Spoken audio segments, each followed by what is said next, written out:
Baga, nisgot kita na ining ginatawag 5 scriptures that focus on giving. Dili lang ni paghatag sa imong tithe or kining offering, kundi paghatag bisan sa imong silingan, imong bigala, mga tao nga anaa sa panginahanglanon, na dili naga panginahanglan og tabang or nagapangayo og tabang kanimo. So every day, aduna kita choice whether we give or not to give. Kita magyapon ang magbuot. Dili magyapon sila makabuot o dili ta mohatag. Pero ato ang tan-awon ang pulong sa Ginoo kay aron masabtan nato kung nganong hatagan sila nga nagkinahanglan sa ato ang panabang. In Luke chapter 6 verse 38, giving not only bless the receiver but also the giver. So, inanak anindot kung kita maghatag sa Ginoo. Ang unahuna sa tao nga dili siya mohatag kay basig mahutdan siya. Di ba? Manay unahuna sa tao. Dili sila mohatag kay sa ilang pagtuo, basig mahutdan sila o sila na unyay makaluluoy. Pero kung ang Bible ato ang pasultion, dili lang daw panalanginan sa Ginoo ang gihatagan nimo apan ikaw usab nga naghatag panalanginan sa Ginoo. So ato ang walaon sa tunahuna na kung natay tao nga kinahanglan nato tabangan is bawat antak kun dili i-bless pud ta sa Ginoo. Mao man itudlo sa Biblia. Ikaduha, Proverbs 21:26. As the righteousness of God, we are not to be stingy in our giving. As the righteousness of God, we are not to be stingy in our giving. So, bawat pasabot, dili daw kita magdinalo sa itong paghatag. Ingon nga, yung makamatarong kita sa Ginoo. Kaya ang kinaiya sa pagkahakog, dili man ni kinaiya sa alagad sa Ginoo o sa katawhan sa Ginoo.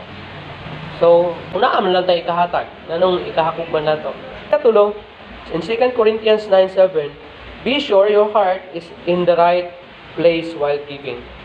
Kung muhatag po ta, ato ang siguraduho, naghatag kita sa kinasing-kasing. Kaya naman ko'y maghatagot na pinugos o ka. Ano bito ni hatag ka, pero nagmasulubon ka, nagyaw-yaw ka. Pag uli sa naghiram sa imo ha, niya. Kung talikod niya, nagyaw-yaw ka sa. Mailang manghiram, pero kita manghiram, di ba pahiram? Pero imo magipahiram. So, wala, kung mahatag ka, kung nihatag na malanggani ka, make sure nga, naghatag ka nga kinasing-kasing. Hatag ka malipayon, walay dagang pagulbol. Kaya kung magsikag, gugulgul gyapon, hindi gyapon ka panalanginan sa Ginoo. Kaya saan panalangin na kontraban sa imong heart, dili man heartily ang imong paghatag sa tao nga nangayo og tabang sa imo.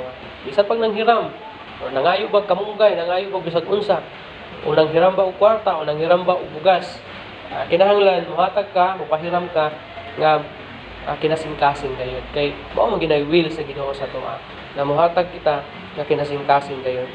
Matthew 10:8 nagingon, God has blessed us so that we may bless others. Isa sa mga reasons nga nung i-bless ka sa Ginoo is aron i-bless pud nimo ang uban.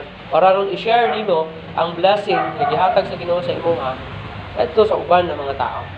Ana kung maangat man imong kinabuhi gamay man ud ako, naa ka medyo taas-taas imong kahimtang kaysa uban. Kung sila mga panabang sa imo kinahanglan kaandam ka nga mo tunol kay mao manay mando o mao manay gingon sa pulong sa Ginoo nga gipanalanginan kita aron panalanginan usab ang uban.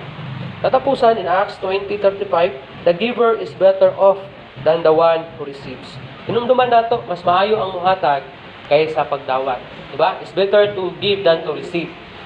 So, nasa Acts 20:35 na mas maayo ang paghatag kaysa pagdawat. Kung ang ato ang tawhanon na panguna-una ang ato ang basihan, mas maayo gyud na kita ang magdawat. Mas lami man, no?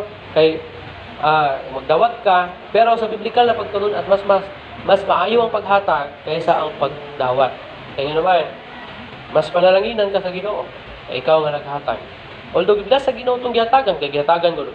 Katong paghatag pa lang sa is already a blessing na para sa iya. So, panalangin nato sa iya. Pero mas panalanginan sa Ginoo pagyud ang naghatag. Kay mao man gingon sa Biblia. Even ganis paghatag diya sa Ginoo, sa offering, sa tithes, ug sa tanan ng mga hatagunon para sa Ginoo, mando na sa Ginoo kung gusto ka og panalangin. Hatag ka aron ikaw paghahatagan. So mo na nga panalanginan ka sa Ginoo. Walay mawala sa imo kung ikaw maghahatag, kung ikaw magatabang, magatunol og hinabang sa mga tao nga nanginahanglan og panabang